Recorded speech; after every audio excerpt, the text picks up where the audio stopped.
نے عمل کرنے کی توفیق عطا فرمائے۔ ہم نے کوئی 1-2 جمعے پہلے استقامت، دین میں جو استقامت ہے، ثابت قدمی ہے، اس سلسلے میں سماعت کیا تھا۔ تو آج ہم سماعت کریں گے کہ وہ استقامت تو بڑی ہے جس کا ہم نے ذکر سنا، وہ تو بڑی بلند چیز ہے، دین پہ بندہ ڈٹ جائے۔ اب وہ استقامت کیسے حاصل ہو، وہ استقامت ہم حاصل کیسے کریں، اس کے حصول کے ذرائع وہ کافی سارے ہیں۔ 13 ذرائعوں کا ہم نے انتخاب کیا ہے، تو وقت کی مناسبت سے جو بیان ہو گئے تو ہم گوش کر دیں گے۔ اللہ پاک عمل کی توفیق عطا فرمائے۔ پہلا ذریعہ ہے صبر۔ صبر بندہ اختیار کر لے تو وہ دین کے اوپر ڈٹ جاتا ہے۔ صبر بندہ اختیار کر لے تو ڈٹ جاتا ہے۔ صبر کا ویسے تو معنی ہوتا ہے روکنا، اور اس کی اصطلاح میں تعریف یہ بنے گی کہ بندہ اپنے نفس کو ہر اس کام سے روک دے جو اللہ کو پسند نہ ہو، ہر اس کام سے، تو یہ صبر ہے۔ اپنے نفس کو، اپنی خواہش کو، اپنے آپ کو ہر اس کام سے روک دے جس سے رکنے کا اللہ نے حکم دیا ہے،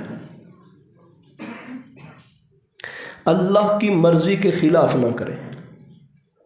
تو یہ عبادت پر صبر بھی ہے اور گناہوں سے بچنے پر بھی صبر ہے۔ عبادت پر صبر کیا ہے کہ بندہ عبادت میں لگا رہے، عبادت میں لگا رہے، یہ صبر ہے۔ یہ نہیں کبھی ایک نماز پڑھ لی ایک چھوڑ دی، یہ صبر نہیں ہے، کیونکہ اللہ کو پسند نہیں نا بندہ نماز چھوڑ دے۔ تو صبر کیا ہے؟ عبادت پر ٹک جانا اور نفس کی خواہش کو چھوڑ دینا۔ نفس کیا کہتا ہے؟ یہ بندگی بھی نہ کر، یہ عبادت بھی نہ کر، یہ نماز بھی نہ پڑھ، یہ کام بھی نہ کر، نفس یہ کہتا ہے۔ عبادت کے اعتبار سے معنی یہ بنے گا۔ اور جب گناہ کی بات ہو گئی پھر اس کا معنی کیا ہے کہ وہاں ترک کر دینا۔ عبادت میں صبر کیا ہے؟ ڈٹ جانا، لگے رہنا، اور گناہ کے سلسلے میں صبر کیا ہے؟ اس کو ترک کر دینا۔ غصہ آیا، بندہ ناجائز غصہ نکالنا چاہتا ہے تو صبر کیا ہے؟ وہ غصہ نہ نکالے۔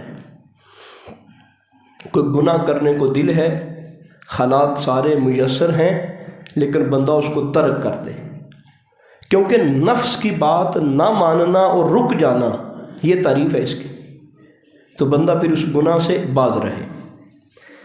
اللہ رب العزت کے محبوب کا فرمان ہے بخاری شریف میں، وَمَا أُوتِيَ أَحَدٌ عَطَاءً خَيْرًا وَأَوْسَعَ مِنَ الصَّبْرِ، فرمایا کسی کو صبر سے بڑھ کے زیادہ بہتر اور وسیع کوئی چیز عطا نہیں کی گئی۔ جتنی بھی اللہ کی نعمتیں ہیں ان میں بڑی نعمت جو ہے وہ صبر ہے۔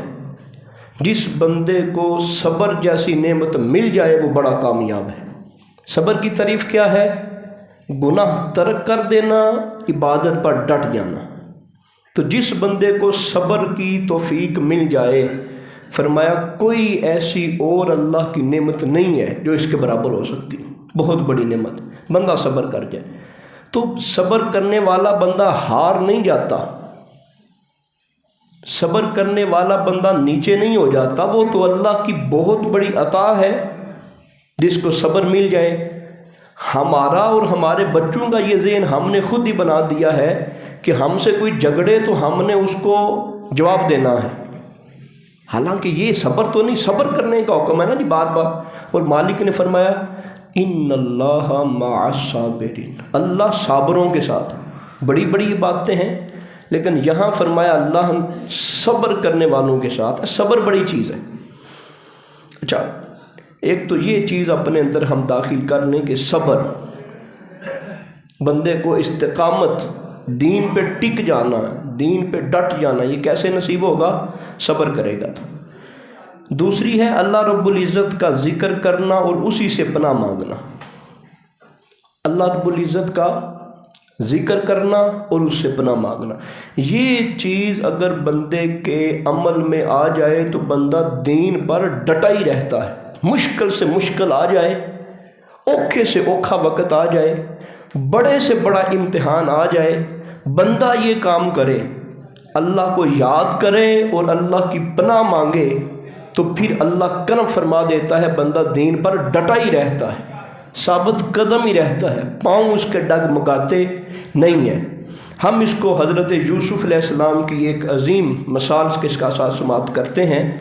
اللہ پاک نے فرمایا وَرَاوَدَتْهُ الَّتِي هُوَ فِي بَيْتِهَا عَن نَفْسِهِ وَغَلَّقَتِ الْأَبْوَابَ وَقَالَتْ هَيْتَ لَكَ، زلیخا نے دروازوں کو بند کر دیا، اپنی خواہش کا اظہار کیا اور کہا کہ آ جاؤ، اور مائل کیا تو حضرت یوسف علیہ السلام نے کیا کہا؟ معاذ اللہ انہ ربی احسن مثواي انہ لا یفلح الظالمون۔ فرمایا معاذ اللہ، اللہ کی پناہ۔ میں نے عرض کیا تھا اللہ کی پناہ مانگیں اور اللہ کو یاد رکھیں، اللہ کا ذکر کریں، بڑی سے بڑی مشکل ٹل جائے گی، ناممکن بھی ممکن ہو جائے گا۔ جہاں پر بندہ ایسی جگہ میں مبتلا ہو جائے کہ بندے کو لگے کہ اب بچاؤ کی صورت ہی نہیں، وہاں اللہ سے معافی مانگے، پناہ مانگے اس کام سے، اس کام کی چاہت دل میں نہ رکھے، اس سے پناہ مانگے اور اللہ تبارک و تعالیٰ کا ڈر خوف اپنے اندر پیدا کر کے اس کا ذکر کرے، اللہ راستے کھول دے گا۔ تو یوسف علیہ السلام نے کیا فرمایا؟ معاذ اللہ، اللہ کی پناہ، انہ ربی احسن مثواي، انہ، وہ تو میرا رب ہے، وہ تو میرا رب ہے، اس نے مجھے بڑا بہتر ٹھکانہ دیا۔ اس کے اندر بھی بڑی لمبی چوڑی بحث ہے، تو یہ دونوں معنی ٹھیک ہیں۔ انہ ربی ایک مراد یہ ہے، حضرت یوسف علیہ السلام نے کہا تیرا شوہر میرا رب ہے، تیرا جو شوہر ہے وہ مالک تھا نا، تو اس وقت رب کا لفظ استعمال ہوتا تھا مالک کے لیے، تو کہا تیرا شوہر میرا رب ہے، مالک ہے، اس نے مجھے ٹھکانہ دیا ہے، رہنے کی جگہ دی ہے، میں اس کے گھر میں رہتا ہوں، بچوں جیسا میرے ساتھ سلوک کرتا ہے، لا یفلح الظالمین، میں تو پھر ظالم ہو جاؤں گا نا، اس کا حق ماروں گا، اس کے ساتھ زیادتی کروں گا، تو میں ایسا نہیں کر سکتا۔ علماء نے فرمایا ایک معنی اس کا یہ ہے، یہ بھی درست ہے، اور دوسرا کیا ہے؟ آپ نے انہو کی ضمیر حضرت اس وقت عزیز مصر کی طرف نہیں لوٹائی تھی بلکہ اللہ کی طرف ہی لوٹائی تھی۔ انہو ربی، جو رب ہے وہ میرا پالنے والا، یعنی اللہ تعالیٰ۔ تو اللہ تعالیٰ نے بڑا کرم کیا اور مجھے اللہ پاک نے ایک عالی شان گھرانے کے اندر رکھ دیا، اور اللہ نے یہاں بڑی عزتیں مجھے دیں، بڑا آرام سکون دیا، بڑی موجیں عطا فرمائیں، تو میں پھر اللہ کی نافرمانی نہیں کر سکتا، ظلم نہیں کر سکتا۔ المختصر، وہ سارا معاملہ آپ نے وہ سماعت کیا ہوا ہے۔ یوسف علیہ السلام کے واقعے میں کیا ہوا؟ تالے لگائے، تالے لگائے، تالے لگائے، تالے لگائے، وہ کھلتے گئے، وہ کھلتے گئے۔ ہوا کیا تھا؟ کارنامہ کیا ادا کیا؟ کارنامہ یہ ادا کیا، کہا معاذ اللہ، اللہ کی پناہ، اور کہا انہ ربی، رب کو یاد کر لیا۔ معلوم کیا ہوا کہ دنیا جتنے بھی تالے لگا دے، جتنے بھی مسائل کھڑے کر دے، جو بھی ہو جائے، جس وقت آپ کے اوپر اوکھا وقت آ جائے، آپ کو کوئی بندہ بڑے سے بڑے جرم کی دعوت دے، آپ اپنے رب کو یاد کریں اور پناہ مانگے اس گناہ سے بچنے کے حالات نہ بھی ہوں تو اللہ بچا دے گا، اللہ کرم فرما دے گا، ذرائع نکل آئیں گے۔ حضرت یوسف علیہ السلام کے لیے ذرائع بنتے گئے، وہ جیسے جیسے قریب ہوتے وہ تالے کھلتے گئے۔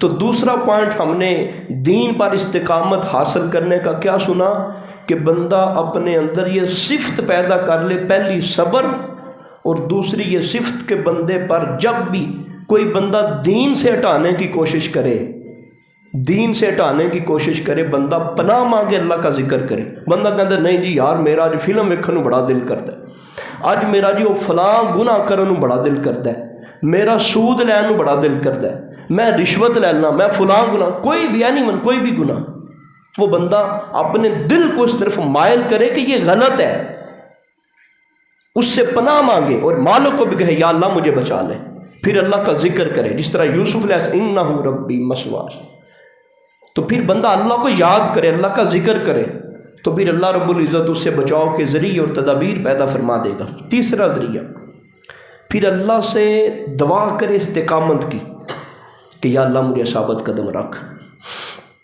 اللہ رب العزت نے فرمایا جو اللہ کے مقرب بندے ہیں ان کی دعا آل عمران میں، ربنا لا تزغ قلوبنا بعد اذ ہدیتنا وہب لنا من لدنک رحمہ انک انت الوہاب۔ وہ خاص لوگ کیا دعا کرتے ہیں، اے اللہ ہمیں ہدایت دینے کے بعد ہمارے دلوں کو ہدایت سے دور نہ کر دینا، ہمیں ثابت قدم رکھنا، ہمارے دل ٹیڑھے نہ کر دینا، ہمیں اپنی پاس سے رحمت عطا فرما، یقیناً تو بہت عطا فرمانے والا ہے۔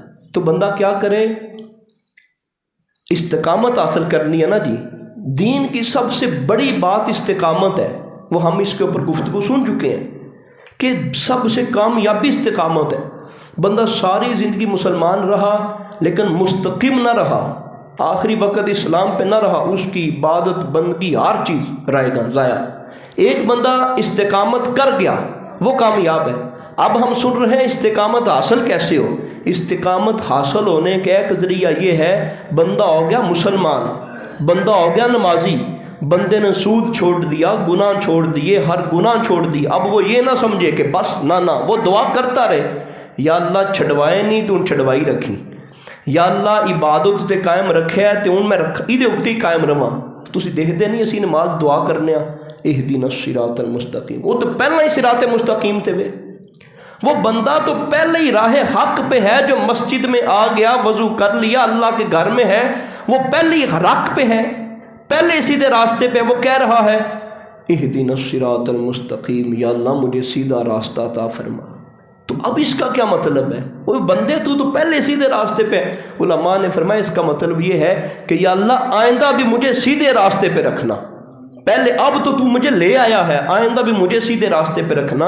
تو بندہ دعا کرتا ہی رہے، مالک میرے دل کو ایمان سے، دین سے، عبادت سے مالا مال کیا ہے، اب کیے رکھنا۔ اب سرکار سے بڑھ کے تو کوئی نہیں نہ کوئی زمانہ نہیں۔ ام سلمہ یہ سرکار کی زوجہ ہے اور ہماری ماں ہے، مومنوں کی ماں ہے، نبی کی ہر بیوی مومن کی ماں ہے۔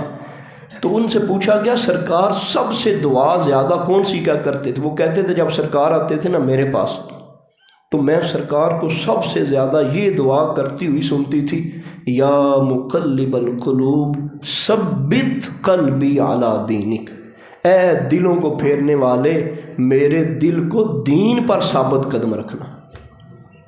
دین سرکار کا دی لوڑ سی، ان کے تو ذریعے لوگوں کو ایمان ملنا تھا، سرکار کی خاطر لوگوں کو دین ملنا تھا، لیکن وہ سب سے زیادہ دعا کون سی کرتے؟ اے دلوں کو پھیرنے والے میرے دل کو ایمان پر ثابت قدم رکھ۔ تو چوتھا طریقہ کیا ہے بندے کو استقامت دین حاصل کرنے کے لیے کہ وہ اللہ رب العزت سے ثابت قدمی کی دعا کرے۔ پیچھے ہم نے جو آیت مقدسہ پڑھی، علماء نے فرمایا جو بندہ یہ دعا اللہ سے مانگتا ہے وہ مرتے وقت اپنا ایمان سلامت لے کے مرے گا۔ یہ فجر کے درس میں آپ نے کل سنا کہ آخری وقت سب کچھ وہی ہوگا جس پہ وہ اٹھایا جائے گا۔ کل ہم نے وہ درس میں 10-15 منٹ گفتگو سنی کہ سب سے جو فیصلہ مین ہونا ہے وہ بندے کے اخیر کا فیصلہ ہونا ہے، مرتے وقت کیا ہوا۔ تو وہ بندہ بھی اگر چاہے کہ میں مروں ایمان پہ مروں تو وہ کیا کرے، وہ اس دعا کو پڑھے، ربنا لا تزغ قلوبنا۔ ایک اور واقعہ سماعت فرمائیں، اللہ رب العزت نے اس کا ذکر کیا۔ حضرت طالوت انہوں نے اپنی قوم سے یہ کہا کہ جالوت سے لڑنا ہے، تو وہ فوج جو تھی انہوں نے جب صورتحال دیکھی تو ڈر گئے۔ انہوں نے کہا لا طاقت لنا اليوم بجالوت وجنودہ، آج تو ہم میں طاقت نہیں کہ جالوت اور اس کے لشکر سے لڑیں، بڑے بڑے قد، بڑا لشکر، ہر چیز سامنے ہے، تو یہ معاملہ ہم سے تو نہیں ہوتا۔ تو فرمایا ان کو تسلی دی، کم من فیۃ قلیلۃ غلبت فیۃ کثیرۃ باذن اللہ، کبھی ایسے ہو جاتا ہے کہ بہت بڑی جماعت کو چند گرا دیتے ہیں، بہت بڑی جماعت کو چند گرا دیتے ہیں۔ کتنا لشکر تھا ابرہا کا، تو چند ابابیلوں نے گرا دیا۔ کتنی تعداد تھی کفار مکہ کی، 313 نے گرا دیا۔ کہا پریشان نہیں ہونا، ایسا ہوتا ہے، ان کی زیادہ طاقت دیکھ کے پریشان نہیں ہونا، تم اس بات پہ ڈٹ جاؤ۔ اور اللہ رب العزت کی بارگاہ میں دعا کا کہا، اسی واقعے وہ دعا کیا تھی؟ ربنا افرغ علینا صبرا وثبت اقدامنا، یہ دعا کی۔ جب انہوں نے دیکھا کہ لشکر سامنے ہے، کامیابی تو ملنی کوئی نہیں، ممکن ہی نہیں ہے، ساری فوج نے منہ موڑ دیا، کہا نا نا سر جی ساڈے کولوں نہیں لڑن ہوندا انہاں نال، اسی کس طرح لڑیے انہاں نال، ہمارے پاس تو کوئی چیز نہیں ہے۔ پھر دعا کی، ربنا افرغ علینا صبرا وثبت اقدامنا وانصرنا علی القوم الکافرین، اے ہمارے پروردگار ہمیں صبر دے، ہمیں ثابت قدم رکھ، کافروں کے خلاف ہماری مدد فرما۔ یہ دعائیں بڑے بڑے کام کر دیتی ہیں۔ تو ہم نے اگلا جو ذریعہ سنا ہے، تیسرا ذریعہ وہ کیا تھا؟ دعا، ثابت قدمی کے لیے دعا۔ اب چوتھا ذریعہ کیا ہے؟ قرآن کی طرف رجوع ہو بندے کا۔ بندہ استقامت چاہتا ہے، بندہ کہتا ہے میں دین کے اوپر ڈٹا رہوں۔ کئی بندے آپ نے دیکھے ہوں گے 2 سال یا سال نماز پڑھی چھوڑ دی، ایک بندے نے شراب سے توبہ کی، پھر کچھ عرصہ گزرا پھر اس نے شروع کر دی، اس نے فلاں گناہ سے توبہ کی، اب توبہ کر سے بعد پھر ٹوٹ گئی۔ اصل وجہ یہ ہے ہمیں ان ذراؤں کا نہیں پتہ، اے جنوں اسی کہنے سانوں انہاں ٹوٹیاں دا نہیں پتہ، جنہاں نال بندہ دین اتے کامیاب رہندا ہے، انہاں ذرائعاں دا نہیں پتہ، انہاں وجوہات دا نہیں پتہ، انہاں کماں دا، انہاں گلاں دا نہیں پتہ۔ ان میں یہ ہے اگر بندہ استقامت کرے تو وہ تو کیا کمال بات ہے۔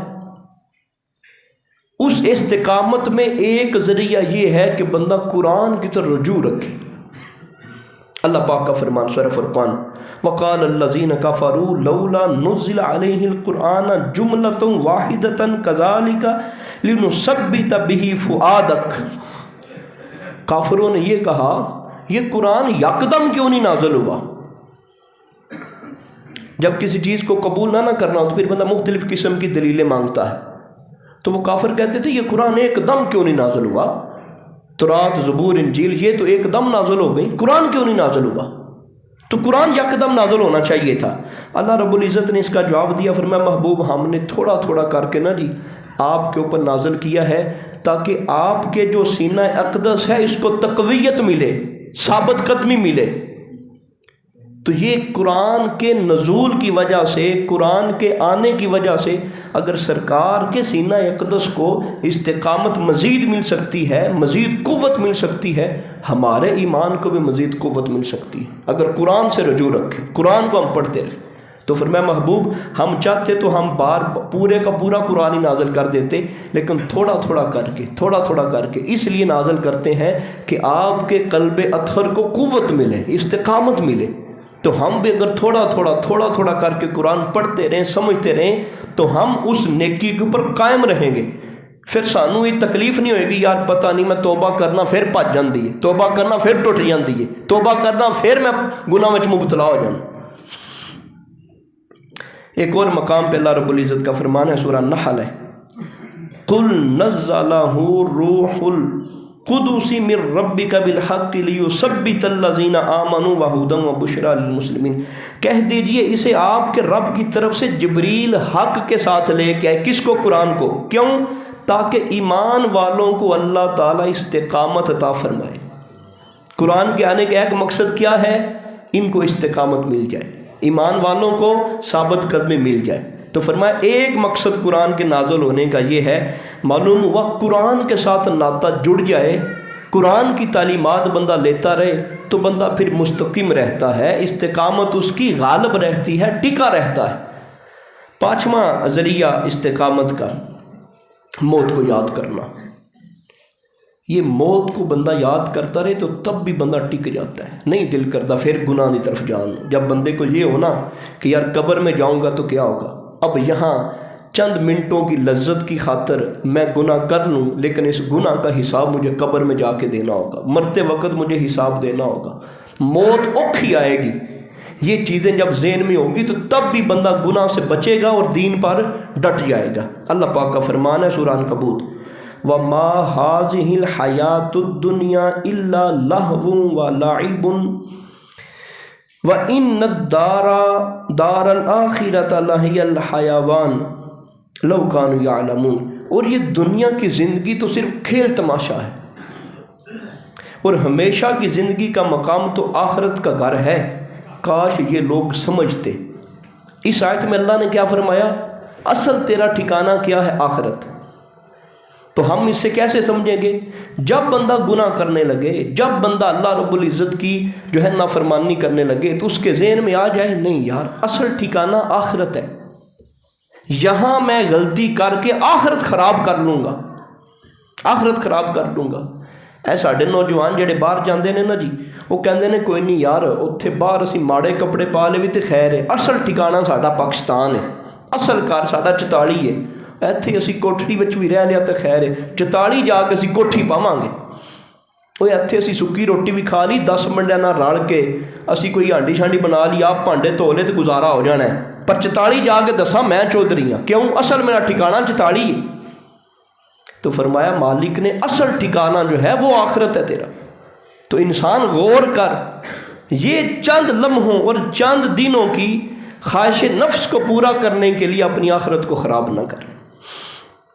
رسول پاک صلی اللہ علیہ وسلم کا فرمان ہے، اکثروا من ذکرها دم اللذات، موت کو بکثرت یاد کرو، یہ خواہشوں اور لذتوں کو توڑنے والی ہے۔ تو یہ خواہشیں اور لذتیں ہی بندے کو گناہ کی طرف لے کے جاتی ہیں۔ بار بار توبہ ہماری کیوں ٹوٹتی ہے؟ ہماری توبہ کیوں ٹوٹتی ہے؟ ہم توبہ پر کیوں ثابت قدم نہیں رہتے؟ لذتوں کی وجہ سے، خواہشوں کی وجہ سے، آرزوؤں کی وجہ سے۔ تو فرمایا آرزویں ٹوٹ جائیں گی، لذتیں ختم ہو جائیں گی، موت کو یاد کر۔ معلوم ہوا حصول استقامت کے لیے، استقامت حاصل کرنے کے لیے، ثابت قدمی اپنانے کے لیے موت کو بندہ یاد کرے تو راستے سیدھے ہو جاتے ہیں۔ تو موت کو بندے کو یاد کرنا چاہیے۔ معروف حدیث پاک ہے، ہم نے اس کی پوری تفصیل فجر کے درس میں سنی تھی۔ سرکار فرمایا موت بندے کے جوتوں کے تسموں سے بھی زیادہ قریب ہے۔ اور تسمے کی ہم نے وضاحت کی تھی، تسمے سے مراد یہ تسمہ نہیں ہے اوپر والا حصہ ہے، وہ بالکل ہی ساتھ ہے، یعنی موت تمہارے بالکل ہی قریب ہے۔ جس طرح جوتے میں جوتے کے اوپر والا حصہ بالکل ہی قریب ہے، وہ ساتھ ملا ہوا ہے، فرمایا موت تو بالکل قریب ہے، تو کیوں موت سے بھاگتا ہے؟ موت تیرے بالکل قریب ہے۔ اور مالک نے ارشاد فرمایا قرآن پاک، یا ایھا الذین آمنوا اتقوا اللہ حق تقاتہ ولا تموتن الا وانتم مسلمون، اے ایمان والو اللہ سے ڈرو۔ کس طرح؟ جس طرح ڈرندہ حق کے، اللہ سے ڈرو جیسا کہ اسے ڈرنے کا حق ہے۔ اور دیکھو تمہیں ہرگز موت نہ آئے صرف اس حالت میں کہ تم مسلمان ہو۔ مسلمان کا یہ مطلب ہے کہ بندہ کلمہ پڑھ لے اور ساری زندگی اللہ اور اس کے رسول کی مخالفت کرے۔ مسلمان کا مطلب ہے گردن جھکا دینے والا۔ اس کا جو ڈکشنری میں لغت میں اس کا معنی ہے وہ یہ ہے گردن جھکا دینے والا، سر تسلیم خم کر دینے والا۔ اللہ نے فرمایا نماز کی طرف آؤ، انہیں آخر جی قبول ہے۔ اللہ فرمایا زنا دے قریب نہیں جانا، انہیں آخر جی بالکل ٹھیک ہے۔ اللہ فرمایا سود نہیں لینا، انہیں آخر جی بالکل ٹھیک ہے، اے مسلمان ہے۔ یہ مسلمان نے بھی اللہ دی ہر گل وچ مالک دی مخالفت، ہر گل وچ مالک دی مخالفت، اپنی مرضی۔ بلکہ اللہ قرآن فرمایا اپنی خواہشاں نو معبود نہ بناؤ، اپنی خواہشاں نو رب نہ بناؤ۔ پیچھے لگنا ہوندا ہے اللہ دے، تسی پیچھے لگ دے ہو خواہشاں دے، آرزوؤں دے۔ فرمایا اس طرح نہ کرو، اپنی خواہشاں نو اپنی مرضیاں نو رب نہ بناؤ، الہ نہ بناؤ۔ تو اللہ پاک نے فرمایا مرنا کس حالت میں ہے؟ مسلمانی کی حالت میں۔ کیا مراد ہے؟ موت کو بھی یاد رکھو اور ہمارے احکام کی فرما برداری بھی کرو۔ اگر ہم نے استقامت اختیار کرنی ہے، دین کے راستے پہ رہنا ہے، تو یہ اس کا طریقہ ہے۔ چھٹا طریقہ یہ ہے کہ اللہ کے وعدوں کو یاد رکھنا۔ انسان کی فطرت یہ ہے کہ یہ قبول کرتا ہے انعام کو، اس کے اندر طلب ہے انعام کی۔ اچھا جی یہ میں کروں گا تو مجھے کیا ملے گا، یہ میں فلاں کروں گا تو مجھے کیا ملے گا، پھر اس کو بتایا جاتا ہے تجھے اتنی سیلری ملے گی، تجھے یہ انعام ملے گا. پھر وہ ٹک کے کام کرتا ہے اس امید پر کہ نہیں یار مہینے بعد من 40,000 لب بھی جانا ہے, شامی منو دیہڑی لب بھی جانی ہے. تو وہ انسان کے اندر یہ مادہ ودیت کر دیا گیا, رکھ دیا گیا. اس کے اندر تڑپ ہے کہ میں کسی چیز کے عوض کام کروں, میں ایسے ہی نہ کروں. اور انسان کرتا بھی ایسے ہر کام, لیکن یہ لالچ اتنا بڑھ جاتا ہے کہ اس سے بے لوث ہونا ہی ختم ہو گیا. کئی ایسی جگہ ہوتی ہیں جہاں پہ بندے کو انعام نہیں دیکھنا چاہیے, تعلق اور رشتہ دیکھنا چاہیے. تو لیکن وہاں پر بھی بندہ لالچ کے اندر آ جاتا ہے. جب لالچ کے اندر آ گیا تو وہ تعلق بھی خراب ہو گیا. حضرت عمار اور حضرت ام عمار, بڑی ان لوگوں کی استقامت تھی, بڑی استقامت تھی. وقت نے موقع دیا تو ہم انشاءاللہ ان کے بارے میں مزید سماعت کریں گے. آخر پہ سرکار ان کے پاس گزرے نا جی, حالت ان کی بڑی عجیب تھی, حالت ان کی بڑی عجیب تھی. حالت کا یہ آپ اندازہ لگا لیں کہ باندھ دیا گیا اور بڑی زیادتیاں کی گئیں. حضرت بلال رضی اللہ تعالیٰ عنہ کے اوپر جو ظلم ڈھائے گئے, جب ہم وہ سنتے ہیں تو یہ سنتے ہیں تو ان کو بھول جاتے ہیں. اس مشکل حالت میں رسول کریم صلی اللہ تعالیٰ علیہ وآلہ وسلم ان کے پاس سے گزرے, فرمایا اصبروا یا آل یاسرین ان موعدکم الجنہ. فرمایا اے آل یاسر صبر کرو, ان وعدوں کو یاد کرو جو جنت کے اللہ نے تمہارے ساتھ کیے. معلوم ہوا استقامت اختیار کرنے کے لیے ایک ذریعہ یہ ہے ہم اللہ کے وعدوں کو یاد کریں کہ یار اگر میں گناہ چھوڑ دیا نا تو میرا رب راضی ہو جائے گا, یار اگر میں نے یہ نماز پڑھ لی نا تو میرا اللہ مجھے اور انعام دے گا. اللہ کے وعدوں کو یاد کرنا, یار میں نے تو توبہ کی ہوئی تھی, اب توبہ توڑوں گا تو رب ناراض ہوگا, اللہ کی ناراضگی کا ذریعہ بنے گا, قبر میں عذاب کا ذریعہ بنے گا. تو اللہ کے وعدوں کو یاد رکھنا یہ راہ استقامت کا ایک طریقہ ہے اس کو اختیار کرنے کا. اب یہاں سے یہ معاملہ بھی دیکھیں, ہمارے اندر نا صبر کی گنجائش ہی نہیں ہے. استاد بچوں کو صبر کی بات کرے, حتیٰ کہ اب تو کنڈیشن یہ ہے لوگ ماں باپ کے سامنے کھڑے ہو جاتے ہیں, ہر روز ہمیں ایک ہی لیکچر دیتے ہیں, ہر روز ہمیں ایک ہی بات کرتے ہیں. کبھی ہم خود خفا ہو جاتے ہیں کہ یار کتنا کو صبر کریے. ان لوگوں کا صبر بڑا تھا, بڑا اوکھا وقت ان لوگوں نے دیکھا, لیکن پھر بھی اللہ کے نبی صلی اللہ علیہ وسلم نے فرمایا, انہوں نے یہ نہیں کہا یا رسول اللہ اب تو وہ نیزے مارنے کو تلے ہوئے ہیں, اب تو یا رسول اللہ وہ ٹانگیں باندھ کے جانوروں کے پیچھے ہمیں بھگانے کے لیے تلے ہوئے ہیں, اب اس سے آگے صبر کیا کریں. یا رسول اللہ نہ کھانے کو دیتے نہ پینے کو دیتے ہیں, تپتی ریت پہ لے آئے ہیں اور بالکل ننگا کر دیا ہے, ماں کو بیٹے کے سامنے, بیٹے کو ماں کے سامنے بالکل ننگا. یا رسول اللہ اس کے آگے کیا ہے. رسول پاک صلی اللہ تعالیٰ علیہ وآلہ وسلم نے ان کو فرمایا صبر کرو. تو ہم کہتے نہیں اور کتنا کو صبر کریے, لیکن صحابہ نے کہا قبول ہے. رسول پاک صلی اللہ تعالیٰ علیہ وآلہ وسلم نے فرمایا اللہ پاک نے جو تمہارے ساتھ وعدے کیے ہیں ان وعدوں کو یاد کرو. تو صحابہ کی یہ صورتحال ہے, اوکھا وقت دیکھا اور شدید ترین اوکھا وقت دیکھا, وہ داستانیں آپ کے سامنے, لیکن اس کے باوجود بھی ایک لمحے کے لیے وہ دین اسلام سے ہٹے نہیں, وہ ڈٹ کے رہے. کہ جتنی بھی مشکل آتی ہے سینے سے لگا. تو رسول پاک صلی اللہ تعالیٰ علیہ وآلہ وسلم نے ارشاد فرمایا کہ آل یاسر جو اللہ نے جنت میں تمہارے ساتھ وعدے کیے ہیں نا جی ان کو یاد کرو. تو معلوم ہوا ہم ان وعدوں کو یاد کریں گے تو کامیابی مل جائے گی. اللہ پاک رحمت فرمائے. اگلے پوائنٹ ہم مزید سماعت فرمائیں گے. اللہ پاک ہمیں عمل کرنے کی توفیق عطا فرمائے.